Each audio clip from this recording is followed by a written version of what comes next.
Welcome to the first fresh quarterly report. We have Felipe Franks and Zach Wilson facing off. Felipe Franks' first start, and it's in London. But first, we have Zach Wilson getting the first highlight of the game to the newly acquired free agent Corey Davis in the back of the end zone. And look at this throw right between the window of two Atlanta defenders right in there. I'm sure the Jets fans will love that one, as that's Corey Davis' second touchdown on the season, and they're trying to catch up to the Miami Dolphins, who are currently in lead in the AFC East. But here, listen into this call, Felipe Franks. Now Franks. Oh, he's got his tight end pitch complete. Past the 20. Touchdown. And there it is, Felipe Franks' first touchdown to Kyle Pitts, rookie to rookie in London. Amazing. On to the next highlight. You have Felipe Franks standing in the pocket, taking a big hit, but still delivering the ball to Cordell Patterson down the field. He was Matt Ryan's former favorite target. Now he's his favorite target. Matt Ryan has been benched for Felipe Franks. And then look at this playmaker, Cordell Patterson, running up the field, launches it right over the linebacker's head, and he gets another big gain to Cordell Patterson. Felipe Franks, who do you think he's going to throw to here? Do I even have to ask? Kyle Pitts, second touchdown of the game. Atlanta Falcons carrying all the momentum, up 10 points with 2.5 minutes left. Zach Wilson trying to pull off a miracle. Stands in the pocket, throws it. User picked by Deion Jones, and this game will be over with that one. 17-point lead with 2 minutes left. There's no chance of that. The game is over. Matt Ryan gets benched for Felipe Franks, and Felipe Franks delivers a win in his first game. He is 1-0, and he already has as much wins as Matt Ryan does on the season. If you look at the stats here, Felipe Franks, 2 touchdowns, 1 interception. That's a great first start. Zach Wilson, not so much, as he throws 4 interceptions. And then you look at the Jets receiving threats. Corey Davis, 93 yards, 1 touchdown. Jamison Crowder, 60 yards, not bad. Kyle Pitts with 2 touchdowns, 90 yards for the Falcons. And Cordell Patterson with 80 yards. Falcons don't throw to the wide receivers that much. They should change that. On to Washington, we have the Chiefs coming to town. The Chiefs are currently 2-3, and the Washington football team are 4-1. So the Chiefs really need this win if they really want to stay in that competitive division of theirs. And for the first highlight, we have Ryan Fitzpatrick fumbling the first 3 minutes of the game, and Frank Clark driving it upfield for about another 15 yards. I'm sure Tech 9 is at home loving that one. But now we move on to Patrick Mahomes, who has been struggling in the early part of the season. Kind of had a great week last week, but before that, he only had 4 touchdowns and 8 interceptions on the year. Big struggle, especially for Patrick Mahomes. But right there, he gets an easy pass to Mecole Hardman. Easy touchdown. Look at the celebration, reviving him. And we got Ryan Fitzpatrick dropping back, taking his time, throwing it, chucking it all the way downfield.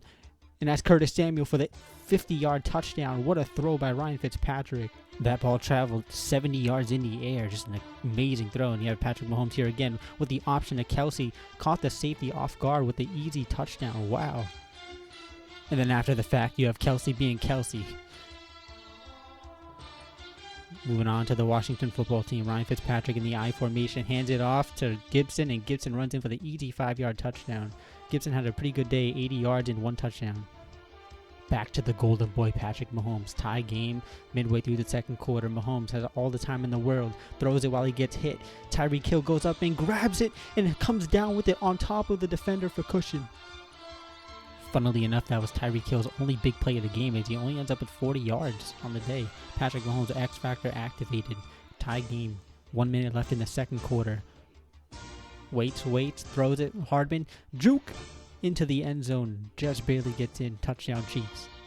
That's Mecole Hardman's second touchdown of the young day. It's not even halftime yet, and he already had 2 touchdowns on the day. Then, you think the half is over, but it's not yet with 25 seconds left. Ryan Fitzpatrick drops back. He has a big arm, and he's not scared to use it. Throws it all the way up to the QB converted tight end, Logan Thomas, with a touchdown. Another 50-yard touchdown pass from Ryan Fitzpatrick. I don't know if he'll be able to keep it up in the second half, but he is on a roll in the first one. Patrick Mahomes drops back. Quick slant to Tyreek Hill. Mahomes on the day, 4 touchdowns halfway through the third quarter, up by 14 now. He is willing this team to victory. It is him and Tyreek Hill and Mecole Hardman all day. Fast forward, the Chiefs get a field goal. They're up by 17 with 1:45 left. Ryan Fitzpatrick throws up a bomb, and it is intercepted by Snead, and this game is over.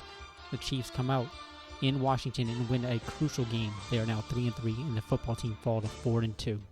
Patrick Mahomes in the last 2 games, 9 touchdowns, 0 interceptions. He's playing great. Logan Thomas, 110 yards. Curtis Samuel, 95 yards. Both have a touchdown that game. And look at the Chiefs receiving stats. So it's more spread out. Got Kelsey getting 100 yards, 2 touchdowns. Hardman, 2 touchdowns, 60 yards. Hill, 50 yards and a touchdown. If the Chiefs can get McCole Hardman involved in this offense consistently, I don't think there's anybody stopping it. You have Hill, Kelsey, and Hardman. But on to the Panthers and the Eagles. Darnold, more, 58 yards.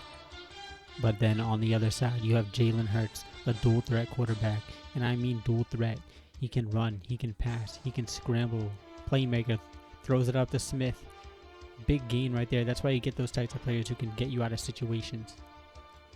You just saw Jalen Hurts' legs. Now it's time for you to see his arm. Jalen sits in the pocket, waits for triangle to get open, all the way downfield for 80 yards for Jalen Hurts to Watkins. Let's watch that in slow-mo again and watch the ball loft into Watkins' hands in stride perfectly. Easy touchdown. Hurts. Again, this is just a Hurts highlight reel. Wide open to Rager. Another young part of this offense. Darnold, down 7. Drops back in the pocket, gets hit. The ball floats like a butterfly and stings like Brad Lee as he runs in for the pick 6 touchdown and puts the Eagles up by 2 possessions. The Eagles are celebrating, but the Panthers might not be done as they still have enough time to score 2 touchdowns here. 5 minutes left, down by 14. Darnold has another chance. Oh, but an errant throw right to the Eagles defender, and this game is over as the Eagles take the ball. And Sam Darnold, 4 interceptions, 400 yards. Not a great day. Jalen Hurts showed everything out there. Legs, arm, everything. DJ Moore, 180 yards. That is insane. He was airing it out. Devonta Smith, 120 yards. Quez Watkins, 90 yards. Rager, 70. Goddard, 40. Spread the ball around. Now, on to what might be the game of the year. The Bucks, 4-0. Dolphins, 4-0. Both teams fighting for undefeated. And then Levante David comes up with a pick in the first minute of the game, as Cole McDonald is looking bad early on. On the other side of the ball, you have the GOAT, Tom Brady, 3rd and goal. What do you think is going to happen here? Godwin, slant, easy run-in touchdown, 7-0 Bucks. Now, the next play from scrimmage, McDonald adjusting his offense. A young quarterback still developing in this league. Sits there, throws an errant throw right to Whitehead, and that is a pick 6. McDonald is looking horrendous here in the first 3 minutes. So with the 14-0 lead for the Bucks, it's looking like a commanding W is on the way, but not so fast. As it is now 14-3, we fast forward a little bit. Brady drops back. Looking. Tries a playmaker over the middle, but it is picked off by Dre. You have to watch out for those user picks from Dre. That is his calling on defense. Then, on the other side of the ball, you have Cole McDonald, who's the front runner for MVP early on in the year.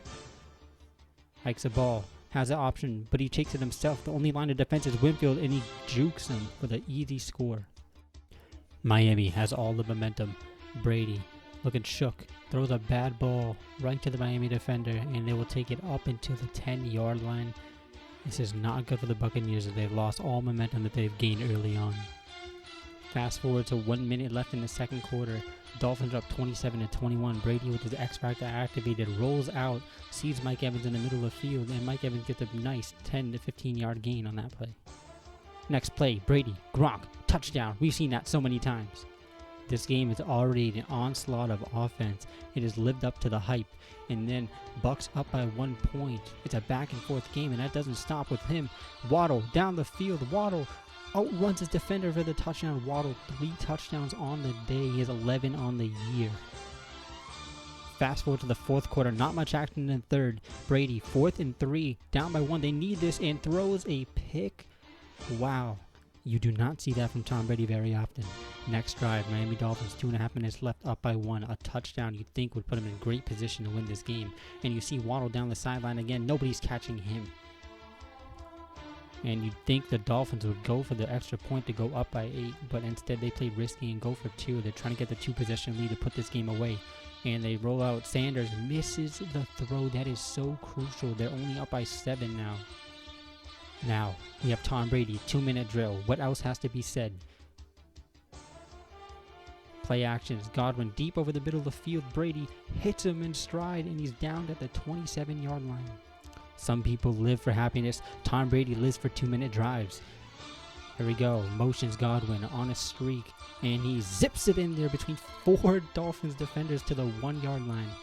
We've seen this movie way too many times. I think a lot of people are getting sick of it, but Brady kills the play at the 1-yard line, and he hands it off to Bernard, and Bernard will score an easy touchdown. And with that score, the Bucs have an opportunity to tie it or win the game with a 2-point conversion because the Dolphins missed their 2-point conversion. And what do you think they do? The Bucs go for 2. They cannot stop the Dolphins' offense. You have Eric, Rowe, and McCourty in the back. Brady's former teammates, and Rowe drops back for a second, so Brady hikes it and runs it, and Bernard barely gets in. They get the 2-point conversion and go up by 1 point with 40 seconds left. And the Dolphins have one last chance with 2 seconds left, down by 1. McDonald launches it 70 yards down the field. The Waddle holds on. No, he drops it in the end zone. That would have been an insane way to win the game. But, of course, it'll end like that with Tom Brady, 377, 5 interceptions, not his best day. Cole McDonald, 4 touchdowns, 3 interceptions, 300 yards. Godwin, 100 yards. Evans, 90.